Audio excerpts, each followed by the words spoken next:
കൂട്ടുകാരെ, ഞാൻ നിങ്ങളുടെ സ്വന്തം മാബി. നമസ്കാരം. പ്രധാന വാർത്തകൾ. ഇന്ധനം ജി.എസ്.ടി പരിധിയിൽ ആറാഴ്ചകളിൽ തീരുമാനമെടുക്കണമെന്ന് ഹൈക്കോടതി. പെട്രോളും ഡീസലും ജി.എസ്.ടി പരിധിയിൽ കൊണ്ടുവരണമെന്ന് ആവശ്യപ്പെട്ടുള്ള നിവേദനത്തിൽ അങ്ങനെ പറഞ്ഞിട്ടൊരു സ്പീഡിലായിരിക്കും പറയാ. അത്രയും നാളില്ലാതിരുന്ന എന്തോ ഒരു പോയിന്റ് കൂടെ എന്റെ ലൈഫിലേക്ക് വന്ന പോലത്തെ ഒരു ഫീലാണ് ഇപ്പൊ ഒരു ലാസ്റ്റ് 2 months ആയിട്ട് എനിക്ക് കിട്ടുന്നത്. അതായിരിക്കാം എനിക്ക് ഭയങ്കര ഇഷ്ടമാണ്. അതാ ഈ ആർട്ടിസ്റ്റ് പ്രൊഫൈൽ എന്ന് പറയുന്നതിന്ന് അതിന്റെ കൂടെ ഇവനെയും കൂടെ ഇൻക്ലൂഡ് ചെയ്തിട്ടുള്ള പോസ്റ്റുകൾ വരാൻ കാരണം അതാ.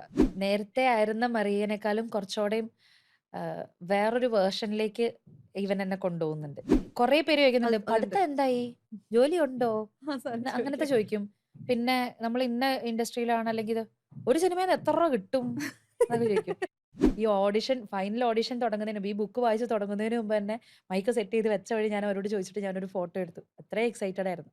ഓബോചാമ എന്ന് പറയുന്ന കാർട്ടൂണിൽ ബിംബോ എന്ന് പറയുന്ന ഒരു ക്യാരക്ടർ ഉണ്ടായിരുന്നു. അപ്പം ആൾക്ക് ഞാൻ ആ ക്യാരക്ടറിന് ഇതന്നെ, ഏയ് ചാമ നീ എന്താ ഈ ചെയ്യുന്നേ, അങ്ങനത്തെ ഒരു വോയിസാ കൊടുത്തത്. എനിക്കിഷ്ടമുള്ള കാര്യങ്ങൾ എന്താണോ അതെന്താന്ന് കണ്ടുപിടിച്ച് അത് ചെയ്യാന്നുള്ളതാണ് എന്നെ സംബന്ധിച്ച് ഞാൻ എന്നോട് കാണിക്കുന്ന സ്നേഹം, അല്ലെങ്കിൽ എന്നോട് കാണിക്കുന്ന റെസ്പെക്ട്.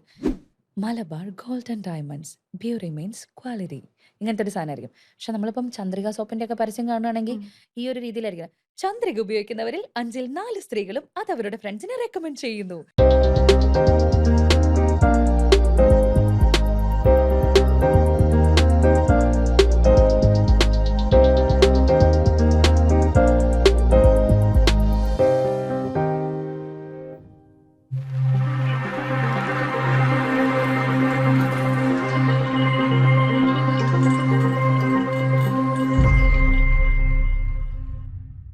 മറിയ ലാലി ജോൺ ആദ്യമായിട്ട് ഡബിങ്ങിന് കയറിയ ഓർമ്മ ഒന്ന് ഷെയർ ചെയ്യും. ലൈക്ക് ഏതിനാണ്? അഡ്വർടൈസ്മെന്റ് ആണോ, മൂവിക്കാണോ? ഞാൻ ആക്ച്വലി ഏറ്റവും ആദ്യം ഒരു സ്റ്റുഡിയോ കാണുന്നത്, അല്ലെങ്കിൽ ഏറ്റവും ആദ്യം ഇതുപോലെ ഒരു വോയിസ് ഓവർ അങ്ങനെ എന്തെങ്കിലും ഒരു കാര്യത്തിന് നിൽക്കുന്നത് DC ബുക്സിന് വേണ്ടിയിട്ടാണ്. കോട്ടയത്ത് DC ബുക്സിന്റെ സ്റ്റുഡിയോ ഉണ്ട് അവിടെ. അത് ആക്ച്വലി ഒരു ഓഡിഷൻ പോലെ ഫോണിൽ ഞാനത് കണ്ടു. ഒരു fiction and non fiction type 2 type demos അവർക്ക് വേണമായിരുന്നു. അത് ഞാൻ മെയിൽ ചെയ്ത് കൊടുത്തു. അതിൽ നിന്ന് ഷോർട്ട് ലിസ്റ്റ് ചെയ്ത ആൾക്കാരെ അവര് ഫൈനൽ ഓഡിഷന് വിളിച്ചു. അപ്പൊ അങ്ങനെ ഞാൻ കോട്ടയത്ത് പോയി. അങ്ങനെയാണ് ഞാൻ ആദ്യമായിട്ട് ഇതുപോലെ മൈക്കിന്റെ മുമ്പിൽ പുസ്തകം വായിക്കാൻ വേണ്ടിയിട്ട്, DC ബുക്സിന്റെ പുസ്തകം വായിക്കാൻ വേണ്ടിയിട്ട് ഞാൻ അങ്ങനെ ഇരിക്കുന്നത്. ഭയങ്കര പേടിയായിരുന്നു.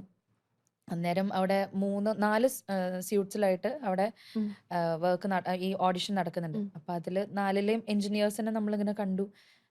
ഏതോ വലിയ സാറുമാര് എന്നുള്ള രീതിയിൽ നമ്മളിങ്ങനെ പേടിയാണ്. ആദ്യമായിട്ട് ഇതൊക്കെ കാണുന്നതിന്റെ ഒരു എക്സൈറ്റ്മെന്റും ഉണ്ട്, പേടിയുണ്ട്, കൈയൊക്കെ ഇങ്ങനെ മരവിച്ച്. അപ്പം സ്റ്റുഡിയോയിൽ കയറിയ വഴി തന്നെ, അകത്ത് കയറി മൈക്കിന്റെ മുമ്പിൽ ഇരുന്ന വഴി തന്നെ ഞാൻ ആ മൈക്ക് സെറ്റ് ചെയ്യാൻ വന്ന എഞ്ചിനീയർ ചേട്ടൻ്റെ അടുത്ത് ഞാൻ ചോദിച്ചു, ചേട്ടാ ഞാനൊരു ഫോട്ടോ എടുത്തോട്ടെ എന്ന് ചോദിച്ചു. കാരണം മൈക്കിന്റെ മുമ്പിൽ ഇങ്ങനെ ആദ്യമായിട്ടാണല്ലോ നിൽക്കുന്നത്, ഇത് ഇനി നിക്കോ ഇല്ലയോ അറിയില്ല. അപ്പോ ഇതൊരു ഓർമ്മയ്ക്ക് വേണ്ടിയിട്ട് സൂക്ഷിക്കാന്ന് പറഞ്ഞിട്ട് ഈ ഫൈനൽ ഓഡിഷൻ തുടങ്ങുന്നതിന് ഈ ബുക്ക് വായിച്ച് തുടങ്ങുന്നതിന് മുമ്പ് തന്നെ മൈക്ക് സെറ്റ് ചെയ്ത് വെച്ച വഴി ഞാൻ അവരോട് ചോദിച്ചിട്ട് ഞാനൊരു ഫോട്ടോ എടുത്തു. അത്രയും എക്സൈറ്റഡ് ആയിരുന്നു. പിന്നെ ഫൈനൽ ഓഡിഷൻ കഴിഞ്ഞു, അതിൽ സെലക്ഷൻ കിട്ടി. ആദ്യമായിട്ട് ഇതുപോലെ ചെയ്ത വർക്ക്സ് എന്ന് പറഞ്ഞു കഴിഞ്ഞാൽ DC ബുക്സിന് വേണ്ടിയിട്ട് പുസ്തകങ്ങൾ വായിക്കലായിരുന്നു എൻ്റെ സ്റ്റാർട്ടിങ് അത് പോയിന്റ്. പോസ്റ്റ് ചെയ്തോ ആ ഫോട്ടോ? പിന്നെ ഇനിയും ഇങ്ങനെയായിരുന്നു ഞാൻ ക്യാപ്ഷൻ ഇട്ടത്.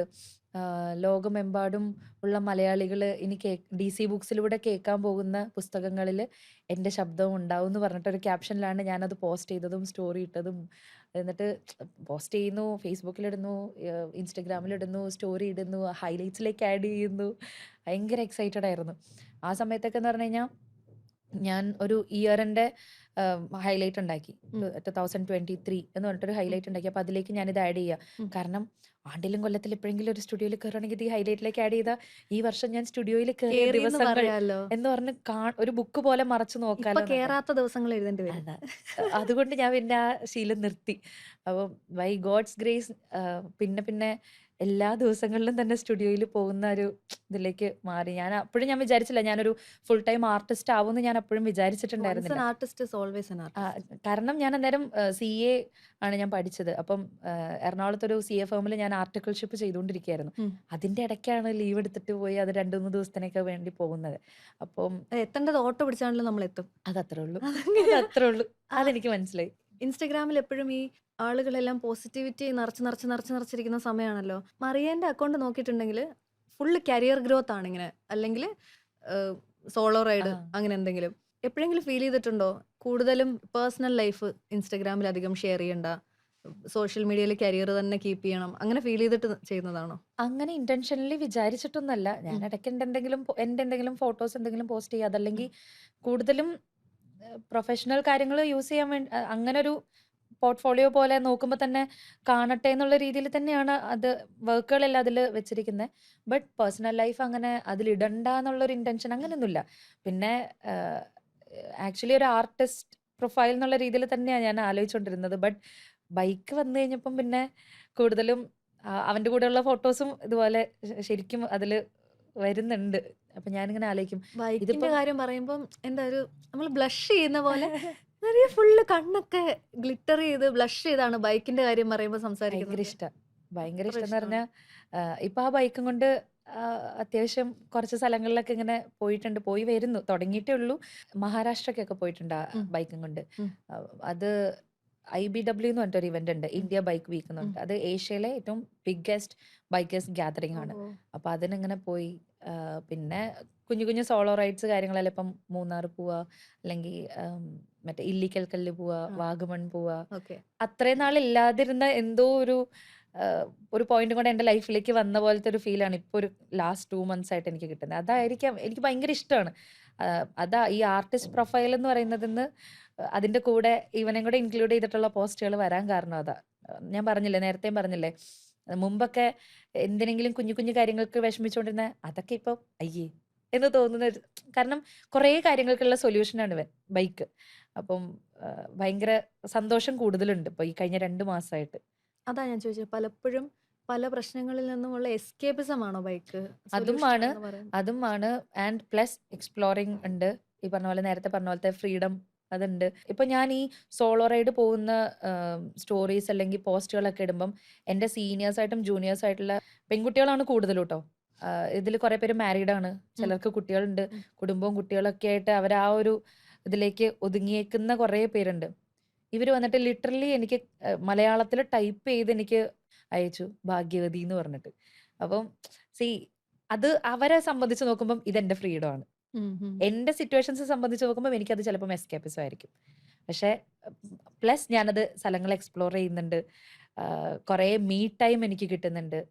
അത് അത് ഭയങ്കര എനിക്ക് അത് എങ്ങനെ അത് ഇപ്പം അത് എൻജോയ്മെന്റ്, അത് പ്രോഗ്രസ്, അത് എല്ലാം ആണ് എല്ലാമാണ് അല്ലേ? എല്ലാമാണ്. അപ്പം നേരത്തെ ആയിരുന്ന മറിയനേക്കാളും കുറച്ചുകൂടെയും വേറൊരു വേർഷനിലേക്ക് ഇവൻ എന്നെ കൊണ്ടുപോകുന്നുണ്ട്. ബൈക്കിലൊക്കെ പോകുമ്പോഴേ ആസ് എ വുമൺ റൈഡറിന് എടുത്ത് പറയാനുള്ള കാര്യം എന്ന് വെച്ചാൽ നമ്മൾ പെൺപിള്ളേർ ആക്റ്റീവ് ഓടിക്കണം എന്നാണല്ലോ. ഇപ്പം അല്ല, പണ്ട് അങ്ങനെ ആയിരുന്നല്ലോ. ഇപ്പൊ അതൊക്കെ മാറി, എല്ലാവരും ബൈക്കൊക്കെ ഓടിച്ചു തുടങ്ങി. അപ്പം സോളോ ട്രിപ്സ് ഒക്കെ പോകുന്ന സമയത്ത് any stereotypes you are faced? എനിക്ക് ആക്ച്വലി ഏറ്റവും കൂടുതൽ അപ്രിസിയേഷൻ കിട്ടിയിട്ടുള്ളത് ബോയ്സിൻ്റെ നിന്ന് തന്നെയാണ്. ആദ്യം എടുക്കുന്ന സമയത്തൊക്കെ അത് വേണോ, 350cc വേണോ എന്നുള്ള രീതിയിലുള്ള ചോദ്യങ്ങളൊക്കെ ആദ്യമൊക്കെ കുറച്ച് കേട്ടിട്ടുണ്ട്. സ്വാഭാവികം. അതെ. അപ്പം അത് കഴിഞ്ഞ് പക്ഷേ ബൈക്ക് എടുത്ത് ട്രിപ്സ് ഒക്കെ സ്റ്റാർട്ട് ചെയ്ത് ഓരോന്നിങ്ങനെ പോകുമ്പം ലേഡി റൈഡർ ആണെന്നുള്ളത് കാണുമ്പോഴേ ഏറ്റവും കൂടുതൽ അപ്രിസിയേഷൻ കിട്ടുന്നത് ബോയ്സിൻ്റെ അടുത്ത് നിന്നായിരിക്കും. നമ്മൾ ഓവർടേക്ക് ചെയ്ത് പോകുമ്പം അല്ലെങ്കിൽ അവർ നമ്മളെ ഓവർടേക്ക് ചെയ്യുമ്പോഴൊക്കെ ഇങ്ങനെ പെൺകുട്ടിയാണെന്ന് കാണുമ്പോഴൊക്കെ അവർ ബൈക്കിലേക്ക് നോക്കി പോവും. അല്ലെങ്കിൽ നമ്മൾ നോക്കിയിട്ട് ഇങ്ങനെ കാണിച്ചിട്ടൊക്കെ പോവും, ഇങ്ങനെ തംസപ്പ് ഒക്കെ കാണിച്ചിട്ട് പോവും. അല്ലെങ്കിൽ നമ്മൾ എവിടെയെങ്കിലും ഒരു വ്യൂ പോയിന്റിൽ ഇങ്ങനെ നിൽക്കുന്ന സമയത്താണ് ബൈക്കിൻ്റെ അടുത്ത് നിൽക്കുന്നതെന്നുണ്ടെങ്കിൽ സോളോ റൈഡ് ആണോ ചോദിക്കും. കൊള്ളാം, പുതിയ ബൈക്കാണോ, നൈസ്, അടിപൊളി എന്നൊക്കെ പറഞ്ഞിട്ട് പോവും. അപ്പോൾ പിന്നെ മഹാരാഷ്ട്ര പോയ സമയത്താണെങ്കിലും അതൊരു ടീം റൈഡായിരുന്നു. മൊത്തം ഒരു 32 റൈഡേഴ്സ് ഉണ്ടായിരുന്നു. ഉം. അതിൽ കൂടുതലും ചേട്ടന്മാരായിരുന്നു ഉണ്ടായിരുന്നത്. പെൺകുട്ടികൾ കുറവാണ്, ഇല്ല എന്നല്ല, ഇപ്പം കൂടുതൽ പെൺകുട്ടികൾ ഇതുപോലെ എക്സ്പ്ലോർ ചെയ്തിട്ടും ആ ഒരു കംഫർട്ട് സോണിൽ നിന്നൊക്കെ പുറത്തേക്ക് വരുന്നുണ്ട്. ബട്ട് കൂടുതൽ ഇപ്പോഴും ഉള്ളത് ചേട്ടന്മാർ തന്നെയാണ്. ഉം. ഉം. അപ്പം അവർ പറഞ്ഞു നന്നായിട്ട് റൈഡ് ചെയ്യുന്നുണ്ട് എന്നൊക്കെ പ്രോ റൈഡേഴ്സ് ആയിട്ടുള്ള ചേട്ടന്മാർ പറയണ കേൾക്കുമ്പം അവരുടെ അപ്രിസിയേഷൻ നമുക്ക് ഭയങ്കര ഇൻസ്പിറേഷൻ തരും ഇനിയും വണ്ടി പോവാൻ വേണ്ടിയിട്ട്. ഓടിക്കാനൊക്കെ. പക്ഷെ ഈ പ്രോ റൈഡേഴ്സ് മാത്രമേ പറയൂ, സാധാരണ റോഡിലൂടെ ബൈക്ക് ഓടിച്ച് നടക്കുന്ന എല്ലാവരും പറയില്ല. ചിലരൊക്കെ എന്താ ഇത് ഇങ്ങനെ നോക്കുന്നവരുണ്ട്. ചേച്ചിമാരൊക്കെ പുറകിൽ കൂടുതലും പുറകിൽ ലേഡീസ് സാരി അല്ലേ? കൊടുത്ത് ഇങ്ങനെ പുറകിലിരിക്കുന്ന പില്ലിയണ്ണായിട്ടിരിക്കുന്ന ചേച്ചിമാരൊക്കെ നോക്കിയിട്ട് അത് പെണ്ണാ പെണ്ണാന്നൊക്കെ നോക്കിയിട്ട് പറയും ഇങ്ങനെ. പറയൂല്ലേ? അങ്ങനെ പറയും. ഞാൻ എൻ്റെ റൂമിൽ നിന്ന് ഇതുപോലെ വർക്കിന് വേണ്ടിയിട്ട് ഞാൻ ബൈക്കിൽ ഇങ്ങനെ ഇറങ്ങി ഞാൻ പോവുക. ആ പോണ വഴിക്ക് ഒരു സ്കൂട്ടറിൽ 4 പേരുണ്ട്. ഉം, ഒരു അച്ഛൻ, അമ്മ, ഈ അച്ഛൻ്റെ അമ്മയുടെ ഇടയ്ക്ക് ഒരാള്, മുമ്പിലൊരാള്, ഉം, മക്കള് 2 പേര്, ഉം, കുഞ്ഞു കുട്ടികൾ. ആ, അപ്പൊ ഇങ്ങനെ ഇരുന്ന് പോവാ. അപ്പൊ ഈ പുറകിലിരിക്കുന്ന ചേച്ചി സാരിയൊക്കെ കൊടുത്ത് അങ്ങനെ ഇരിക്കുന്നത്. ഉം, പുള്ളിക്കാരി എന്നെ ഇങ്ങനെ, ഇവര് റോങ് ആയിട്ട് ഒരു ടി ജംഗ്ഷന്റെ അവിടെ വെച്ചിട്ട് ഇവരെന്നെ ഓവർടേക്ക് ചെയ്ത് പെട്ടെന്ന് ആ. ജംഗ്ഷൻ ഇങ്ങനെ ഇങ്ങനെ പോവാ. ഞാൻ ഈ താരടെ പോണേന്ന് വിചാരിച്ച് നോക്കിയപ്പം ഈ പുള്ളിക്കാരി ഞങ്ങള് ഫാമിലി ട്രിപ്പിലാ. ഈ പുള്ളിക്കാരി ഈ ചേട്ടന്റെ അടുത്ത് നിന്ന് പറയാ, പെണ്ണാ ഓടിക്കണേ പെണ്ണാ എന്നൊക്കെ ഇങ്ങനെ പറയാം. അപ്പൊ ഞാൻ ഓ, നമ്മളെന്തോ റോങ് ചെയ്ത പോലെ. അല്ല, മീൻസ് അവർക്ക് ശിവ ശിവ പെണ്ണോ ആ, ബൈക്കോ എന്നുള്ള രീതിയിലായിരുന്നു ആ പുള്ളിക്കാരി അത് സംസാരിച്ചത്. ഉം, അപ്പം ഉം, അക്സെപ്റ്റ് ചെയ്യാൻ ബുദ്ധിമുട്ടുള്ളവരുണ്ട്, എന്നാ അടിപൊളിയായിട്ട് സപ്പോർട്ട് ചെയ്യുന്നവരുണ്ട്, പിന്നെ കൂടുതലും സപ്പോർട്ട് ചെയ്യണവരാ. ഉം. കൂടുതലും നമ്മൾ പ്രോഗ്രസീവായിട്ട് ചിന്തിക്കുന്ന ആൾക്കാരാണ് കൂടുതൽ. അതുകൊണ്ട് സന്തോഷമുണ്ട്. ഡബിങ് ചെയ്യുന്ന സമയത്തെ ഏതെങ്കിലും ഒരു സമയം ഇതിൽ എഴുതിയേക്കുന്ന ഡയലോഗിനെക്കാട്ടിലും എൻ്റെ വോയിസിൽ ആ പെയിൻ ഫീൽ ചെയ്യുന്നുണ്ടെന്ന് തോന്നിയിട്ടുണ്ടോ എപ്പോഴെങ്കിലും? മോർ ദാൻ വേർഡ്സ്, എൻ്റെ വോയിസിലാണ് ആ പെയിൻ എനിക്ക് ഫീൽ ചെയ്യിക്കേണ്ടത്. ആ, ചിലത് ആക്ച്വലി നമ്മുടെ അടുത്ത് ഡബ് ചെയ്യുമ്പം അവർ ടീം നമ്മുടെ അടുത്ത് പറയും, മരിയ കുറച്ചുകൂടെയും പെയിൻഫുൾ ആയിട്ട് തോന്നുന്ന രീതിയിൽ. അതായത് ഈ അഭിനയിച്ചിരിക്കുന്ന ആർട്ടിസ്റ്റ് 2 രീതിയിൽ ഡബിങ് ഉണ്ട്. ഉം, അതായത് അഭിനയിച്ചിരിക്കുന്ന ആർട്ടിസ്റ്റിന്റെ പെർഫോമൻസ് കുറച്ച് വീക്ക് ആണെങ്കിൽ അതിനെ കോമ്പൻസേറ്റ് ചെയ്യുന്ന രീതിയിൽ കുറച്ച് കൂടുതൽ നമ്മൾ വോയിസിൽ നമ്മൾ പണിയെടുക്കേണ്ടി വരും എന്നുള്ളതുണ്ട്. ഉം, പിന്നെ ഉള്ളത്, അഭിനയിച്ചിരിക്കുന്ന ആർട്ടിസ്റ്റ് കുറച്ച് കൂടുതലാണ് ചെയ്തേക്കുന്നതെങ്കിൽ അത്രയും ഇന്റൻസിറ്റി വേണ്ടെങ്കിൽ മരിയ ആ ഫേസിൽ കാണുന്ന അത്രയും വേണ്ട, കുറച്ച് ഒന്ന് കുറച്ചിട്ട് മതി എന്നുള്ള രീതിയിലും പറയാറുണ്ട്. അപ്പം ഉം, അവര് പറയുന്നതിനനുസരിച്ചാണ് നമ്മൾ ഈ പെയിൻ ഫീൽ ചെയ്യുന്ന രീതിയിൽ എത്രത്തോളം പറയണം, എത്രത്തോളം അത് ആ ഇന്റൻസിറ്റി വേണം എന്നുള്ളത് അവർ നമ്മുടെ അടുത്ത് ഡയറക്റ്റ് ചെയ്ത് തരും. അതിനനുസരിച്ചേ നമുക്ക് ഇടാൻ പറ്റുള്ളൂ. പിന്നെ ചില ടീം എന്താ ചെയ്യുന്നതെന്ന് വെച്ചാൽ അവർ നമുക്ക് നമ്മളോട് ഇങ്ങനെ ചോദിക്കും, മറിയ നമ്മുടെ ഇത് പടം ഇന്നതാണ്, ക്യാരക്ടർ ഉം, ഇങ്ങനെയാണ്, ഇതെല്ലാം എന്താണെന്നുള്ളതെല്ലാം ബ്രീഫ് ചെയ്ത് തരുന്നിട്ട് അവർ പറയും, മറിയയ്ക്കും കൂടെ എന്തെങ്കിലും കോൺട്രിബ്യൂഷൻ, മറിയയുടെ ഭാഗത്തു നിന്നും കൂടെ എന്തെങ്കിലും ഐഡിയാസ് ഓർ കോൺട്രിബ്യൂഷൻസ് ഉണ്ടെങ്കിൽ അതും കൂടെ പറയണോട്ടോ, ചെയ്യണോട്ടോ എന്നുള്ള രീതിയിൽ നമുക്കും ഒരു സ്പേസ്, അല്ലെങ്കിൽ നമുക്കും കൂടെ ഒപ്പീനിയൻ പറയാനുള്ള ഒരു സ്പേസ് തരുന്ന അങ്ങനെ ടീംസ് ഉണ്ട്. പറയുമ്പോൾ ഫീൽ ചെയ്യാറുണ്ടോ ഇവർക്ക് എന്നിൽ ട്രസ്റ്റ് വന്നിട്ടുണ്ട്? ഉണ്ട്, ഉണ്ട്. അങ്ങനെ അതൊരു റീസെന്റ് അതുപോലെ ഒരു പടം ചെയ്തത്, ആമോസ് അലക്സാണ്ടർ എന്ന് പറഞ്ഞിട്ടൊരു പടം ചെയ്തു. ഉം, അത് അജു വർഗീസ്, അജു ചേട്ടനാണ് അതിനകത്തെ ഉം, ഹീറോ. ഉം, അതിനകത്ത് ഹീറോയിന് വേണ്ടിയിട്ടാണ് ഞാൻ ഡബ് ചെയ്തത്. ഉം, അപ്പൊ അവര് ഇതുപോലെ പറഞ്ഞു, മറിയ നമ്മുടെ കഥ ഇതാണ്, ഇന്നതാണ്, ഉം, മറിയയുടെ ക്യാരക്ടർ ഇതാണ്. ഉം, അപ്പോൾ മറിയയുടെയും കൂടെ എന്തെങ്കിലും ഒരു കോൺട്രിബ്യൂഷൻ, അല്ലെങ്കിൽ ഇതിൽ എന്ത് നന്നാക്കാൻ പറ്റുന്നുള്ളത് മറിയയ്ക്കും കൂടെ എന്തെങ്കിലും ഐഡിയാസ് തോന്നുന്നുണ്ടെങ്കിൽ അതുകൂടെ നമുക്ക് നോക്കാട്ടോ എന്ന് ഉം, പറയുമ്പോൾ എനിക്കും കൂടുതൽ ആത്മാർത്ഥതയോടെ നമുക്ക് അത് കൂടുതൽ നന്നാക്കണം എന്നുള്ള രീതിയിൽ എനിക്കും ശ്രമിക്കാൻ ഉം, തോന്നും. ഉം, ആൻഡ് ഒരു ഓപ്ഷൻ എടുത്തു, അത് അവർക്ക് സാറ്റിസ്ഫൈങ് ആണ്. ഉം, ബട്ട് എനിക്ക് തോന്നുകയാണ് നമുക്ക് വേറൊരു മോഡുലേഷനിലും കൂടെ ചെയ്യാന്നുള്ള രീതിയിൽ ഞാൻ അത് ജസ്റ്റ് ഒന്ന് ഒരു ടേക്ക് കൂടെ പോയി കഴിയുമ്പം ഉം. അവർക്കും സംടൈംസ് തോന്നും, അത് ബെറ്ററാ, അത് നമുക്ക് ഒരു ടേക്ക് കൂടെ പോവാം. എടുക്കാം അങ്ങനെ അപ്പം പറയാറുണ്ട്. ആ ഒരു ഗിവ് ആൻഡ് ടേക്ക് പരിപാടി ഭയങ്കരമായിട്ട് ഉം, വർക്കാവും. അങ്ങനെ ഒരു കുറച്ച് എക്സ്പീരിയൻസുകളുണ്ട്. അതിലൊന്നാണ് ഈ ലേറ്റസ്റ്റ് ആയിട്ടുള്ളത്, ഏറ്റവും ലാസ്റ്റത്തെയാണ് ഈ ആമോസ് അലക്സാണ്ടർ എന്ന് പറഞ്ഞ മൂവിയുടെ. നല്ല കംഫർട്ടബിൾ ആയിരുന്നു അവരായിട്ട് വർക്ക് ചെയ്യാൻ. എവിടെ ഇൻസ്റ്റഗ്രാം സ്ക്രോൾ ചെയ്താലും ഫുള്ള് മാനിഫെസ്റ്റിംഗ് ഈ മേശയുടെ അടിയിലൊക്കെ ഇരുന്ന് മുന്തിരിങ്ങ തിന്ന ന്യൂ ഇയറിന് അത് ഞാൻ ഈ വർഷം അവസാനം കണ്ടു തുടങ്ങിയത്. ഓരോ വർഷം ഓരോ ട്രെൻഡ് ഉണ്ടല്ലോ. ഈ മാനിഫെസ്റ്റിംഗ് ചിലർക്ക് വർക്ക് ചെയ്യും, വർക്ക് ചെയ്യാറില്ല എന്നൊക്കെ പറയാറുണ്ട്. മാനിഫെസ്റ്റ് ചെയ്ത് എന്തെങ്കിലും കിട്ടിയിട്ടുണ്ടോ? കിട്ടാൻ വേണ്ടി മാനിഫെസ്റ്റ് ചെയ്ത് എന്തെങ്കിലും ഇരിപ്പുണ്ടോ? ഞാൻ ആക്ച്വലി ഈ മുന്തിരിങ്ങ കഴിക്കുന്ന പോലത്തെ അങ്ങനത്തെ പ്രവർത്തികളൊന്നും ചെയ്യാറില്ല. ആ, ബട്ട് 2022 ജനുവരി 1-ാം തീയതി ഉം, ഞാൻ എൻ്റെ ഈ ഫോണല്ലായിരുന്നു, വേറെ പഴയ ഫോണല്ലേ ഞാൻ ഉം, കാണിച്ചു തന്നെ.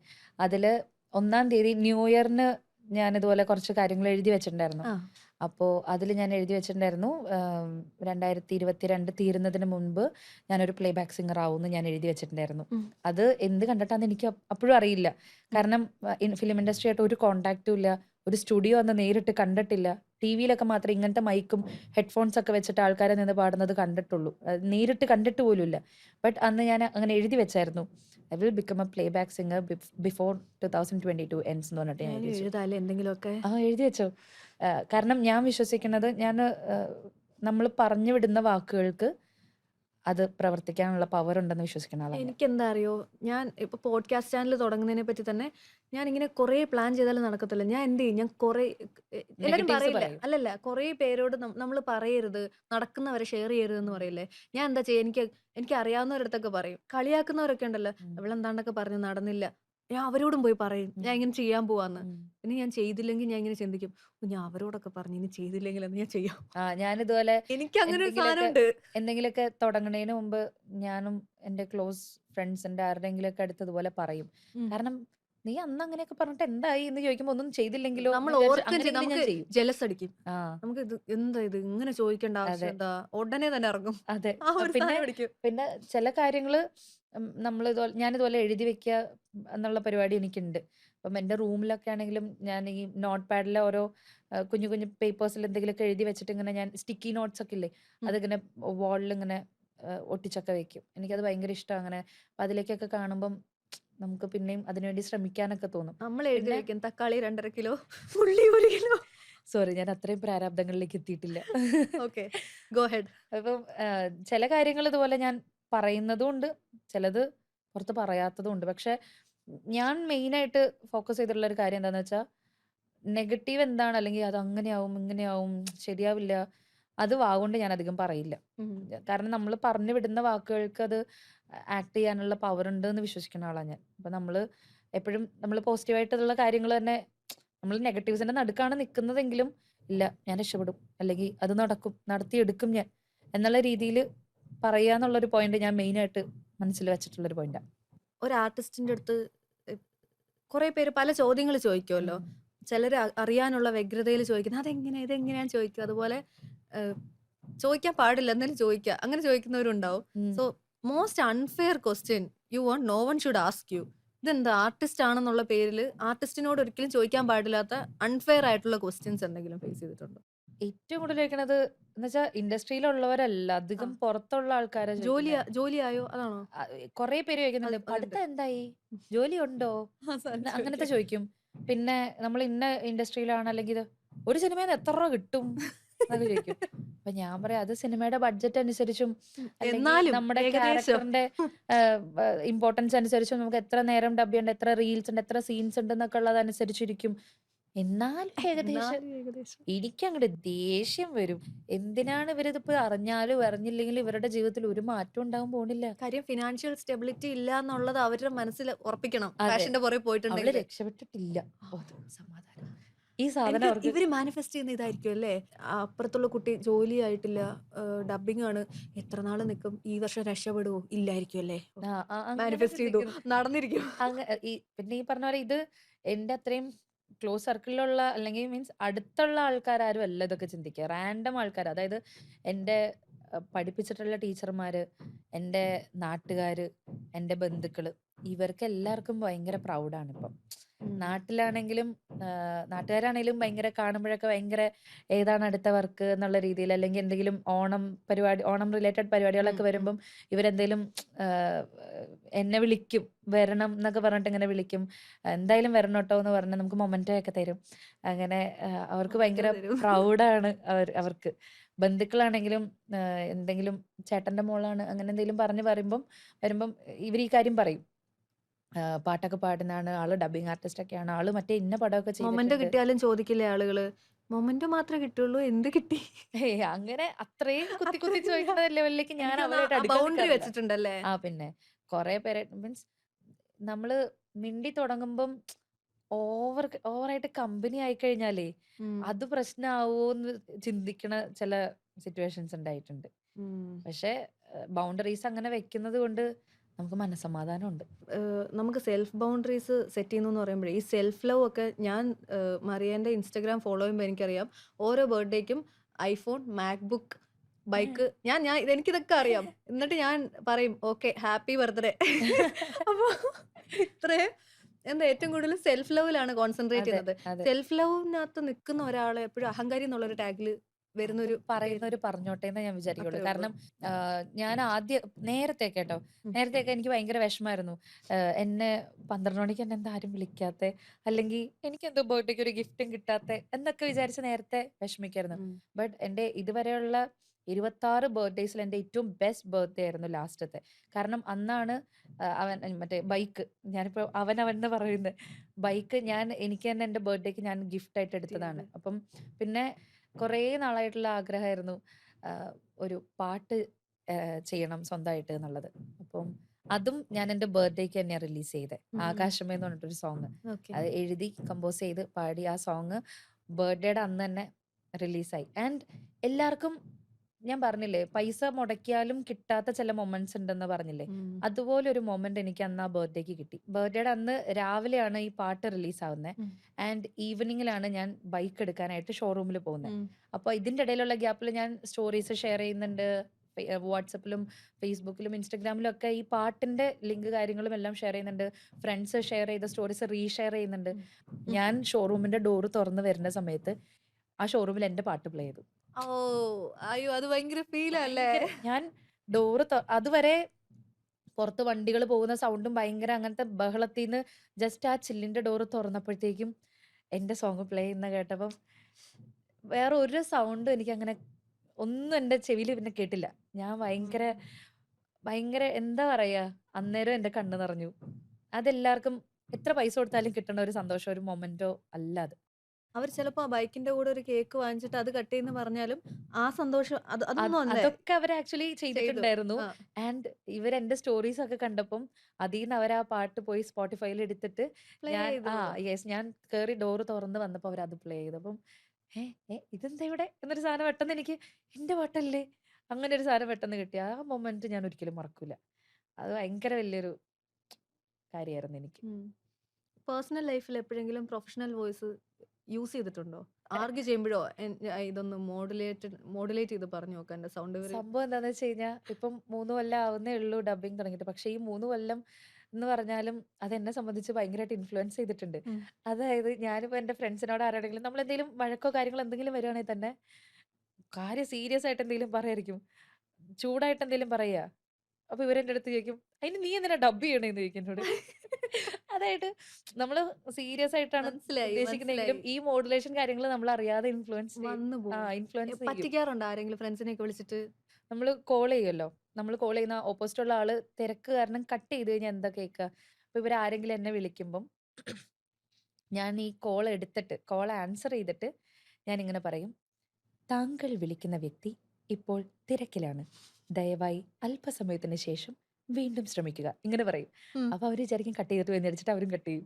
അങ്ങനെ 1-2 തവണ ഇങ്ങനെ പറ്റിച്ചിട്ട് അങ്ങോട്ട് വിളിച്ചിട്ട് പറയണോ അല്ലെ തിരക്കിലാണെന്ന്? മൂവിയിൽ പറയില്ല ഇതെന്താ ഇവനെന്താ വിളിച്ചിട്ട് ഞാൻ അതും ഉണ്ടായിട്ടുണ്ട്.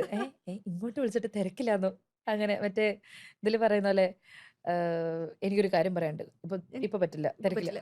അതുപോലെ ഞാൻ ഫ്രീ ആയിട്ട് പറയാം. അതെ ഇത് അപ്പൊ അവര് ആലോചിക്കും ഇത് ഇങ്ങോട്ട് വന്ന കോളല്ലേ, അങ്ങനെ ആലോചിക്കും. എടി എടി നീ ഇത് നിർത്തിക്കോ.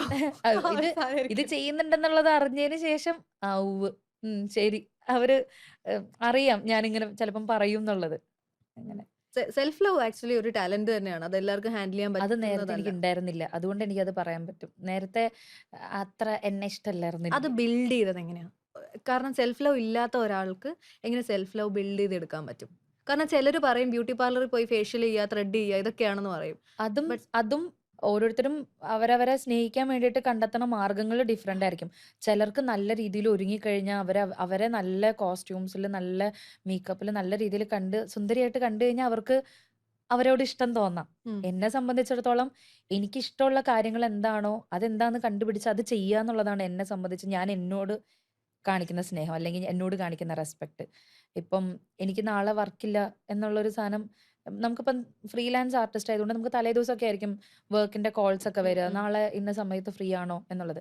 അപ്പം നൈറ്റായിട്ടും കോൾസ് ഒന്നും അങ്ങനെ വന്നിട്ടില്ല. ഒരു 8 മണി 9 മണിയൊക്കെ ആയിട്ടും നാളത്തേക്കുള്ള വർക്കിന്റെ കോളൊന്നും വന്നില്ലെങ്കിൽ അത് കഴിഞ്ഞിട്ട് വരില്ല. അപ്പൊ ആ സമയത്തായിരിക്കും പ്ലാൻ ചെയ്യണം, നാളെ വർക്കൊന്നുമില്ല എന്നാ എനിക്ക് വേണ്ടിയിട്ട് കുറച്ച് സമയം മാറ്റി വെച്ചാലോ എന്നുള്ളൊരു സാധനം വരുമ്പോഴാണ് ശരി ട്രിപ്പ് പോവാം. എൻ്റെ സോളോ റൈഡ് പരിപാടികളെല്ലാം തന്നെ വല്ല 2, 3, 4 മണിക്കൂർ മുമ്പ് തീരുമാനിക്കുന്നതായിരിക്കും. ഇപ്പൊ ലാസ്റ്റ് പോയ റൈഡാണെങ്കിലും 2 മണിയായിട്ട് ഉറക്കം വരുന്നില്ല.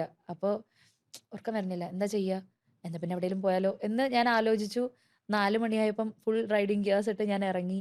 6 മണിയായപ്പം ഇല്ലിക്കൽ കല്ലെത്തി ഒരു സൺറൈസ് ഒക്കെ കണ്ട്. അത് ഞാൻ എന്നോട് കാണിക്കുന്ന റെസ്പെക്റ്റാ, എൻ്റെ മെന്റൽ ഹെൽത്തിനോട് ഞാൻ കാണിക്കുന്ന ഒരു സ്നേഹം റെസ്പെക്റ്റാ. അപ്പോൾ ഇപ്പം ഒരു വ്ളോഗർ ആയിക്കോട്ടെ, അവർക്ക് എന്ന് പറഞ്ഞു കഴിഞ്ഞാൽ അങ്ങനെ അവർക്ക് ഇഷ്ടമുള്ള കാര്യം വ്ളോഗിങ് ആയിരിക്കും. അത് ചെയ്യണതായിരിക്കും മേ ബി അവർക്ക് ഏറ്റവും കൂടുതൽ തൃപ്തി അവർക്ക് മനസ്സിന് കൊടുക്കുക. അപ്പൊ അത് ചെയ്യുക. ഇപ്പം ഈ ബ്യൂട്ടി അല്ലെങ്കിൽ അങ്ങനത്തെ പ്രൊഡക്ട്സ് ഒക്കെ യൂസ് ചെയ്യുന്ന ആൾക്കാരാണെങ്കിൽ, അല്ലെങ്കിൽ അങ്ങനത്തെ വീഡിയോസ് ഒക്കെ എടുക്കുന്ന ആൾക്കാരാണെങ്കിൽ അങ്ങനത്തെ പ്രൊഡക്ട്സ് യൂസ് ചെയ്ത് അവരെ തന്നെ നല്ല ഭംഗിയായിട്ട് കാണുന്നതായിരിക്കും ചിലപ്പോൾ അവർക്കൊരു ഈ ഹാപ്പിനെസ്. ലാംഗ്വേജ് പറയുന്ന പോലെ സെൽഫ് ലവ് ലാംഗ്വേജും ഡിഫറെന്റ് അതെ, ആണ്. ഡിഫറെൻ്റ് ആയിരിക്കും. എന്നെ സംബന്ധിച്ച് എനിക്ക് യാത്രകൾ അങ്ങനത്തെ ഒരു ലാംഗ്വേജ് ആണ്. എനിക്കിഷ്ടമുള്ള ചില സെപ്പറേറ്റ് പ്ലേലിസ്റ്റുകൾ എനിക്കുണ്ട്. ഉം. അപ്പോൾ ആ പ്ലേലിസ്റ്റുകൾ എൻ്റെ മൂഡിനനുസരിച്ച്, അല്ലെങ്കിൽ എനിക്ക് അന്നേരം കേൾക്കാൻ തോന്നുന്ന വൈബിനനുസരിച്ചുള്ള ആ ആ പ്ലേലിസ്റ്റുകൾ ഡിഫറെൻ്റ് ആണ്. അപ്പോൾ അങ്ങനത്തെ പാട്ടുകൾ കേൾക്കുന്നത്, അപ്പം ഓരോരുത്തരുടെയും വേ ഓഫ് എന്താ പറയുക, expressing love to themselves it's different. Different ആയിരിക്കും.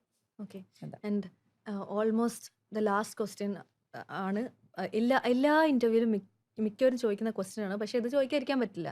കാരണം ഒരു കരിയറിലേക്ക് എൻ്റർ ചെയ്യുന്ന ആളുകൾക്ക്, സ്പെഷ്യലി ലേഡീസിന് പേടിയുണ്ടാവും. ഇത് എൻ്റെ പാഷൻ ഫോളോ ചെയ്ത് പോയിട്ടുണ്ടെങ്കിൽ ഫിനാൻഷ്യൽ സ്റ്റെബിലിറ്റി ഉണ്ടാവുമോ, റിസ്ക് ആണോ എടുക്കുന്നത് എന്നൊക്കെയുള്ള സെൽഫ് ഡൗട്ടോട് കൂടി നിൽക്കുന്ന ആളുകളോട് എന്താ പറയാനുള്ളത്? അതായത് എനിക്ക് അത്രയും ടാലൻ്റ് ഉണ്ടോ, ഞാനിത് ട്രൈ ചെയ്യണോ, ട്രൈ ചെയ്യാൻ പോലും പേടിച്ച് പ്രൊഫഷനായിട്ട് ഇത് കൊണ്ടുപോകണ്ട എന്ന് ഡിസൈഡ് ചെയ്ത് മാറി നിൽക്കുന്ന ആളുകളോട് what would you like to say? അതിപ്പം എല്ലാ ആൾക്കാരും ഇല്ല അതൊക്കെ എന്തിനാ നോക്കണേ, ഇറങ്ങി തിരിക്ക്, ജസ്റ്റ് ഫോളോ യുവർ പാഷൻ എന്നുള്ള രീതിയിൽ മാത്രം പറഞ്ഞ്, പോസിറ്റീവ് കാര്യം മാത്രം പറഞ്ഞ് ഞാൻ അങ്ങനെ അത് മാത്രമായിട്ടല്ല പറയുക. ചലഞ്ചസ് ഉണ്ടാവും, നമുക്കത് ഫേസ് ചെയ്യാനുള്ള ഒരു ഇതും കൂടെ ഉണ്ടാവണം. അത് ഞാൻ പറഞ്ഞില്ലേ, ഫിക്സ്ഡ് ആയിട്ട് ഒരു ഇൻകം ഉണ്ടാവില്ല. അല്ലെങ്കിൽ ഇപ്പം ഒരു പടം നമ്മൾ ചെയ്തു, അല്ലെങ്കിൽ ഒരു പാട്ട് നമ്മൾ പാടി, അടുത്തത് നമുക്ക് എപ്പോൾ വരും നമുക്കറിയില്ല. അപ്പോൾ മാത്രമല്ല നല്ല കോമ്പറ്റീഷനുള്ള ഫീൽഡും കൂടെയാണ്. സോ ഓപ്പർച്യൂണിറ്റീസ് കുറച്ച് നാൾ വെയിറ്റ് ചെയ്തിട്ട് കിട്ടിയില്ല എന്ന് പറഞ്ഞിട്ട് ക്വിറ്റ് ചെയ്ത് പോകാൻ നിൽക്കുന്നവരാണെങ്കിൽ ഇതിലേക്ക് ഇറങ്ങരുത്. പക്ഷെ പേഷ്യൻസോട് കൂടിയിട്ട് വെയിറ്റ് ചെയ്ത് അതിൽ വീണ്ടും വീണ്ടും ട്രൈ ചെയ്യാനും കാത്തിരിക്കാനും പറ്റുന്നവരാണെങ്കിൽ ജസ്റ്റ് ഇറങ്ങിത്തിരിക്കുക. ഇപ്പോൾ ഈ ഇന്റർവ്യൂ കാണുന്നവരാണെങ്കിലും പകുതി പേർക്കും അറിയില്ല പകുതിയല്ല 3/4 പേർക്കും അറിയില്ല ഞാൻ ആരാന്ന്. ഇതിന്റെ താഴെ വന്നിട്ട് ആരെങ്കിലും ചോദിക്കും ഇവളേതാ എന്നൊക്കെ. ഇല്ല, എന്റെ ചാനൽ ഞാൻ ഡിലീറ്റ് ചെയ്യും. എല്ലാവർക്കും എന്നെ അറിയണം എന്നില്ല, എന്റെ വോയിസ് അറിയണം എന്നില്ല. അങ്ങനെയുള്ള കമന്റ്സ് അഫക്ട് ചെയ്യാറുണ്ടോ എപ്പോഴെങ്കിലും വന്നിട്ടുള്ള റോങ്? ഞാൻ മൈൻഡ് ചെയ്യാറൊന്നുമില്ല. എന്നുവെച്ചാൽ നമ്മളെ അറിയുന്ന ആൾക്കാരല്ലെങ്കിൽ അവര് തരുന്ന സപ്പോർട്ട് ഇതിനെയൊക്കെ ഓവർടേക്ക് ചെയ്ത് ഇങ്ങനെ നമ്മുടെ മുമ്പിൽ കയറി നിൽക്കുന്നുണ്ട്. സോ നമ്മൾ അങ്ങനെ ആവശ്യമില്ലാതെ വറീഡ് ആവേണ്ട കാര്യമില്ല. പിന്നെ അവരാ കമന്റ് ഇട്ടാലും അവരാ കമന്റ് ഇട്ടില്ലെങ്കിലും എന്റെ ലൈഫിൽ ഒരു മാറ്റം ഉണ്ടാവാൻ പോകുന്നില്ല, അവരുടെ ലൈഫിൽ ഒരു മാറ്റം ഉണ്ടാവാൻ പോകുന്നില്ല. എന്തെങ്കിലും പറയട്ടെ. അതെ, എന്തെങ്കിലും പറയട്ടെ. അപ്പം വെയിറ്റ് ചെയ്യണം എന്നുള്ളൊരു കാര്യമുണ്ട്. നമുക്കിപ്പം ഏതെങ്കിലും ഒരു കോർപ്പറേറ്റ് ഓഫീസിൽ നമ്മൾ ജോലിക്ക് കയറുകയാണ്, ദ വെരി നെക്സ്റ്റ് ഡേ മുതൽ, അല്ലെങ്കിൽ നമ്മൾ ആ കയറുന്ന ദിവസം മുതൽ നമ്മൾ സാലറി കിട്ടും. നമുക്ക് ഒരു മാസം വർക്ക് ചെയ്തതിന്റെ സാലറി നമുക്ക് കിട്ടും. പക്ഷെ ഇങ്ങനെ ഒരു ഇതിലേക്ക് ഫുൾ ടൈം ആർട്ടിസ്റ്റ് ആയിട്ട് ഇറങ്ങി തിരിക്കാന്ന് പറയുമ്പം ചിലപ്പോൾ നാളെ എനിക്ക് ജോലി ഉണ്ടാവില്ല, മറ്റന്നാൾ എനിക്ക് ജോലി ഉണ്ടാവില്ല, അതിന്റെ പിറ്റേന്നും ജോലി ഉണ്ടാവില്ല. പക്ഷെ ചില ദിവസങ്ങളിൽ ചിലപ്പോൾ നമുക്ക് എന്തെങ്കിലും ഫാമിലി ഫംഗ്ഷൻസിന് പോലും പറ്റാത്ത രീതിയിൽ എന്തെങ്കിലും തിരക്കുള്ള ഡബിങ് കാര്യങ്ങൾ എന്തെങ്കിലും വന്നാൽ ഓഫ് കോഴ്സ് ഞാൻ പ്രയോറിറ്റി എപ്പോഴും എൻ്റെ വർക്കിന് തന്നെ കൊടുക്കുക. അപ്പോൾ നല്ല തിരക്കുള്ള സമയം വരാം, ഒരു പണിയില്ലാത്ത സമയം വരാം. അപ്പൊ അങ്ങനത്തെ ഒരു അൺസർട്ടനിറ്റി അതിനകത്തുണ്ട്, ആ ഒരു ഫാക്ടർ ഉണ്ട്. അപ്പോൾ ഇറങ്ങിത്തിരിക്കണോ വേണ്ടയോ എന്ന് ആലോചിക്കുന്ന ആൾക്കാരെന്ന് പറഞ്ഞാൽ ട്രൈ ചെയ്യുക, പെട്ടെന്ന് ക്വിറ്റ് ചെയ്യാതെ നമ്മൾ അതിൽ തന്നെ ഫോക്കസ് ചെയ്ത് നിൽക്കുക. വിഷമിച്ചുകൊണ്ടിരുന്ന, അല്ലെങ്കിൽ അയ്യോ എന്നെ കൊണ്ട് പറ്റുമോ എന്ന് വിചാരിച്ചിരുന്ന കഴിവുള്ള ആൾക്കാർ വേറെ കയറി പോകും. ഞാൻ അങ്ങനെ വേർതിരിച്ച് പറയുന്നതല്ല, നമ്മളെക്കാളും അടിപൊളിയായിട്ട് ചെയ്യാൻ കഴിയുന്ന ആൾക്കാർ, the right time right people എന്ന് പറയുന്ന ഒരു കാര്യം ഉണ്ടല്ലോ, അല്ലെങ്കിൽ റൈറ്റ് മൊമെന്റ് കിട്ടാത്തത് കൊണ്ട് നമുക്ക് കിട്ടിയിട്ടുള്ള ഓപ്പർച്യൂണിറ്റീസ് പോലും കിട്ടാത്തവരുണ്ട്, നമ്മളെക്കാളും നന്നായിട്ട് വർക്ക് ചെയ്യുന്നവർ. അതേസമയം ഇതിലും ബെറ്റർ ആയിട്ട് ഞാൻ ചെയ്യുമല്ലോ എന്ന് സംടൈംസ് ചില പ്രൊജക്ടുകൾ കാണുമ്പോൾ നമുക്ക് തോന്നിയിട്ടുണ്ടെങ്കിലും അവർ നമ്മളെക്കാളും കൂടുതൽ സെലിബ്രേറ്റ് ചെയ്യപ്പെടുന്നുണ്ട്. അത് ഓരോരുത്തർക്കും കിട്ടുന്ന കണക്ഷൻസ് അനുസരിച്ചും എത്തിപ്പെടുന്ന സമയം അനുസരിച്ചും സ്ഥലം അനുസരിച്ചും ആളുകൾ അനുസരിച്ചും വ്യത്യാസം ഉണ്ടാവും. സോ അവനവന്റെ കഴിവിൽ വിശ്വാസം ഉണ്ടെങ്കിൽ അത് എത്ര ചെറിയ കഴിവാണെങ്കിലും വലിയ കഴിവാണെങ്കിലും അതിനെ എനിക്കിതുണ്ടല്ലോ, ഇത്ര എനിക്കുണ്ടല്ലോ എന്നുള്ളത് വെച്ചിട്ട് ജസ്റ്റ് ട്രൈ ചെയ്യുക. മറിയ ഏതെങ്കിലും മനുഷ്യരുടെ സൗണ്ട് അല്ലാതെ വേറെ എന്തെങ്കിലും സൗണ്ട് ചെയ്തിട്ടുണ്ടോ? ഞാൻ ആക്ച്വലി കാർട്ടൂൺസ് ഒക്കെ ഡബ് ചെയ്തിട്ടുണ്ട്. ഏതെങ്കിലും കാണിക്കാം. അതായത് ഞാനൊരു കാർട്ടൂണിന്റെ ഡബ് ഡയറക്ടർ ആയിരുന്നു. ആ കാർട്ടൂണിന്റെ വർക്ക് എനിക്ക് തന്നത് കൈലാഷ് എന്ന് പറഞ്ഞിട്ട് ഞങ്ങളുടെ സീനിയർ ഡബ് ഡയറക്ടർ കൈലാഷ് ചേട്ടനെ എനിക്ക് തന്നെ. അപ്പം ബയോണിക് മാക്സ് എന്ന ആ കാർട്ടൂണിന്റെ പേര്. അതിലൊരു ക്യാരക്ടർ ഉണ്ടായിരുന്നു, ആബി എന്നായിരുന്നു ക്യാരക്ടറിന്റെ പേര്. അതാ നാട്ടിലൊരു ക്യൂട്ട് റിപ്പോർട്ടറാണ്, നാട്ടിലെല്ലാ കാര്യങ്ങളും പറയുന്ന അങ്ങനത്തെ ഒരു ക്യാരക്ടറാണ്. അതിന് വോയിസ് കൊടുത്തത് ഇങ്ങനെയായിരുന്നു. ഹായ് കൂട്ടുകാരെ, ഞാൻ നിങ്ങളുടെ സ്വന്തം മാബി. ഉച്ചക്പടിയിൽ നിന്ന് ഞാൻ റിപ്പോർട്ട് ചെയ്യുന്നു. ഉച്ചക്പടിയിൽ നിന്ന് എന്താ സംഭവിക്കുന്നതെന്ന് അറിയോ? നമ്മുടെ മാക്സും ജേസിയും കൂടെ മല കയറാൻ വേണ്ടി പോവാ. ഇങ്ങനത്തെ ഒരു വോയിസിലായിരുന്നു സംസാരിച്ചോണ്ടിരുന്നത്. അയ്യോ എനിക്ക് പെട്ടെന്ന് ഇത് പറഞ്ഞപ്പം അക്സെപ്റ്റ് ചെയ്യാൻ പറ്റിയില്ല. ഈ മുഖത്തു നിന്നാണോ ഈ സൗണ്ട്? വേറൊരു കാർട്ടൂൺ ചെയ്തേക്കുന്ന ഓബോ ചാമ എന്ന് പറയുന്ന ഒരു കാർട്ടൂൺ ഉണ്ടായിരുന്നു. അതില് ക്യാരക്ടേഴ്സിന് ഇതുപോലെ വേറെ കുറച്ച് മോഡുലേഷൻസ് വോയിസ് മാറ്റി കൊടുത്തിട്ടുണ്ട്. ഒരു ക്യാരക്ടർ കാക്കിനോ എന്ന് പറയുന്ന ഒരു ക്യാരക്ടർ ഉണ്ട്. അതിന് കൊടുക്കുന്ന ഏയ് ചാമ, നീ എന്തായി ചെയ്യുന്നത്? അങ്ങനത്തെ ഒരു വോയിസിലായിരിക്കും സംസാരിക്കുക. പിന്നെ കുറച്ചുകൂടെയും ചോട്ടാ ഭീമിന്റെ ഒക്കെ ഒരു കൈൻഡ് ഓഫ് വോയിസ് ഉള്ള, ചോട്ടാ ഭീമിന്റെ വോയിസ് എനിക്ക് കറക്റ്റ് അല്ല, എനിക്ക് കറക്റ്റ് അറിയില്ല. അത് ഏകദേശം വരുന്നത് ഹലോ ദോസ്തോ मैं हूँ छोटा भीम मैं ढोलकपुर से आ रहा हूँ ഇങ്ങനത്തെ ഒരു സാധനത്തിലായിരിക്കും സംസാരിക്കുക. സോ ഇത് തന്നെ ഞാൻ അവിടെ ഓബോചാമ എന്ന് പറയുന്ന കാർട്ടൂണിൽ ബിംബോ എന്ന് പറയുന്ന ഒരു ക്യാരക്ടർ ഉണ്ടായിരുന്നു. അപ്പം ആൾക്ക് ഞാൻ ആ ക്യാരക്ടറിന് ഇതന്നെ ഏയ് ചാമ നീ എന്താ ഈ ചെയ്യുന്നേ അങ്ങനത്തെ ഒരു വോയിസാ കൊടുത്തത്. പിന്നുള്ളത് നമ്മള് ന്യൂസ് ഒക്കെ വായിക്കുമ്പം നമ്മൾ ഈ ഒരു നോർമൽ സംസാരിക്കുന്ന രീതിയിലായിരിക്കില്ലല്ലോ. ന്യൂസ് എന്ന് പറഞ്ഞു കഴിഞ്ഞാൽ എല്ലാ ന്യൂസ് ചാനൽസിലും നമ്മൾ കാണുന്ന ഒരു ടിപ്പിക്കൽ മോഡുലേഷൻ ഉണ്ടാവും. ഞാൻ ആരുടെയും വോയിസ് ഇമിറ്റേറ്റ് ചെയ്യാൻ നോക്കണല്ല, ആ ഒരു ടോൺ അല്ലെങ്കിൽ ഒരു മോഡുലേഷൻ ആണ്.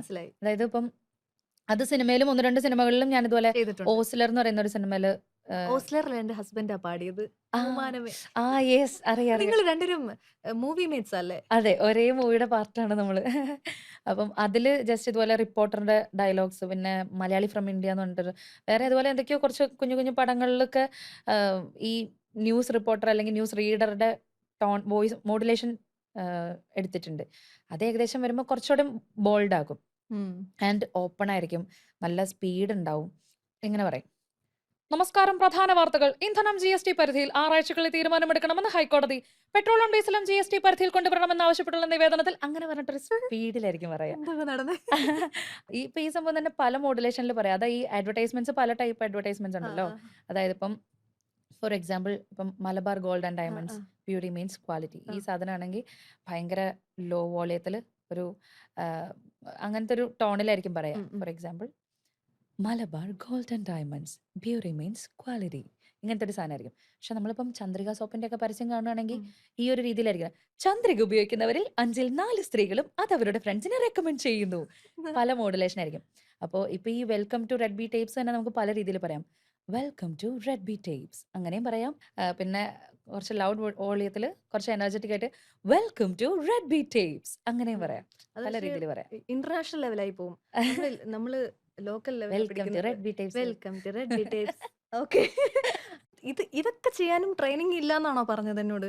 ട്രെയിനിങ് ഒന്നും ഇല്ലേന്ന് ചോദിച്ചു കഴിഞ്ഞാൽ ഞാനൊരു യൂണിവേഴ്സിറ്റിയിൽ കയറി ഇറങ്ങിയ ഒരു ഫീലായിരുന്നു എനിക്ക്. ശ്രീജാമ്മേനെ കണ്ട് കുറച്ച് നാള് ഡബിങ് ശ്രീജ രവി മാം. അപ്പം ആളുടെ അടുത്തുനിന്ന് കിട്ടിയ എക്സ്പീരിയൻസ് എന്ന് പറഞ്ഞാൽ ശ്രീജാമ്മ അന്നേരം വൈറ്റ്ലയിലുള്ള ഒരു സ്റ്റുഡിയോയിൽ, സൗണ്ട് ബ്രൂവറി എന്ന് പറയുന്ന സ്റ്റുഡിയോയിൽ 2 പ്രൊജക്ടുകളുടെ ഡബിങ് ഡയറക്ടറായിട്ട് വർക്ക് ചെയ്യുന്ന ടൈമിലാണ് ഞാൻ ആളെ കാണാൻ വേണ്ടിയിട്ട് ചെല്ലുന്നത്. അപ്പം എന്നെ മാമിനെ അറിയില്ല. അപ്പോൾ എന്നോട് ചോദിച്ചു നമ്മൾ തമ്മിൽ അറിയോ എന്ന് ചോദിച്ചു. ഞാൻ പറഞ്ഞു ഇല്ല, അറിയില്ല. എനിക്കറിയാം, മാമിന് എന്നെ അറിയില്ല. അതെ. അപ്പോൾ ഞാൻ വെറുതെ കാണാനും പരിചയപ്പെടാനൊക്കെ വേണ്ടിയിട്ട് വന്നതാണ് എന്ന് പറഞ്ഞു. അപ്പൊ അന്ന് എൻ്റെ കയ്യിൽ ചെയ്തത് കാണിക്കാനായിട്ട് ഒരു വർക്കും ഇല്ല, ഒന്നുമില്ല. ആകെ വിചിത്രത്തിലെ പാടിയ പാട്ട് മാത്രം അന്ന് ഇറങ്ങിയിട്ടുള്ളൂ. അപ്പോൾ അത് ഞാൻ സിംഗറാണ് എന്ന് പറഞ്ഞപ്പം എനിക്ക് ഡബിങ് എൻ്റെ ഒരു കരിയർ ആക്കണം എന്നുള്ളൊരു ചിന്ത എനിക്കേ ഉണ്ടായില്ല. അത് ആക്ച്വലി ആദ്യം എൻ്റെ ഉള്ളിൽ നിനക്ക് ഡബിങ് ട്രൈ ചെയ്തുകൂടെ എന്ന് എന്നോട് ആദ്യം പറഞ്ഞത് എൻ്റെ ഒരു ഫ്രണ്ട് അദ്രിജോ, ആക്ടറാണ്. അവനാണ് എന്നോട്, ജോപ്പൻ എന്നോട് ആദ്യം പറയുന്നത് നിനക്ക് ഡബിങ് നോക്കിക്കൂടെ എന്ന് പറഞ്ഞിട്ട് പറയുന്നത്. അപ്പം ഈ ഒരു ഐഡിയ ഉള്ളിൽ തോന്നുന്നത് അങ്ങനെയാണ്. എനിക്ക് ആകെ അന്നുള്ളത് ഈ വിചിത്രത്തിലെ പാട്ട് കാണിക്കാനുണ്ട്. ആൻഡ് ഈ ന്യൂസ് റീഡിങ് പോലത്തെ, എനിക്ക് സ്കൂൾ ടൈം മുതലേ ന്യൂസ് വായിക്കണം ഭയങ്കര ഇഷ്ടമാണ്. ഉറക്കെ വായിച്ച് കേൾപ്പിക്കുന്നത് ഭയങ്കര ഇഷ്ടമാണ്. അപ്പൊ അത് ഞാൻ ശ്രീജമ്മനെ വായിച്ച് കേൾപ്പിച്ചു. വേറെ ഒന്നും എൻ്റെ കയ്യിൽ ഉണ്ടായില്ല. അപ്പൊ ശ്രീജമ്മ എൻ്റെ അടുത്ത് ചോദിച്ചു, ഡബിങ് ചെയ്തിട്ടുണ്ടോ മുൻപ്? ഇല്ല. ഡബിങ് ചെയ്യാൻ താല്പര്യമുണ്ടോ? കാരണം താല്പര്യമില്ലാത്ത ഞാൻ ഇത്രേ ചിന്തിച്ചുള്ളൂ. അതായത് മൈക്കാണല്ലോ, ഹെഡ്ഫോൺസ് ആണല്ലോ, എന്റെ ആഗ്രഹം മൈക്കിന്റെ മുമ്പിൽ നിൽക്കണം എന്നാണല്ലോ.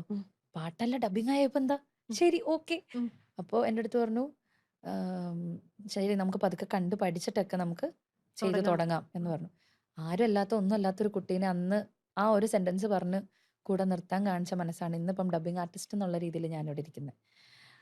കാരണം പിന്നെ ഉള്ളൊരു 2-3 ആഴ്ച പലർക്കും ആ പുഷാ വേണ്ടതല്ലേ. അതെ അതെ. കാരണം ഞാൻ പറഞ്ഞില്ലേ, ഇപ്പോൾ ഓരോരുത്തരും വരുന്ന വഴികൾ ഡിഫറെന്റ് ആയിരിക്കും.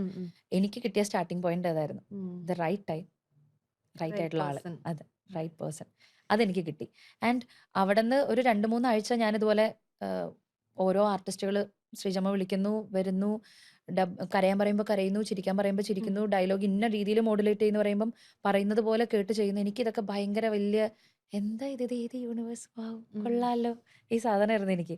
അപ്പം അങ്ങനെ കണ്ടു പഠിച്ച് ഇപ്പം ആദ്യമൊക്കെ ഞാൻ ആയിരിക്കുന്നു ജസ്റ്റ് സ്വിച്ച് ഇട്ട പോലെ കരയ് എന്ന് പറയുമ്പം ടേക്ക് പറയണ വഴി ഇവരെങ്ങനെയാ കരയണേ, അല്ലെങ്കിൽ ഇവരെങ്ങനെ ചിരിക്കണേ എന്നൊക്കെ ഞാൻ ആദ്യം ചിന്തിച്ചായിരുന്നു.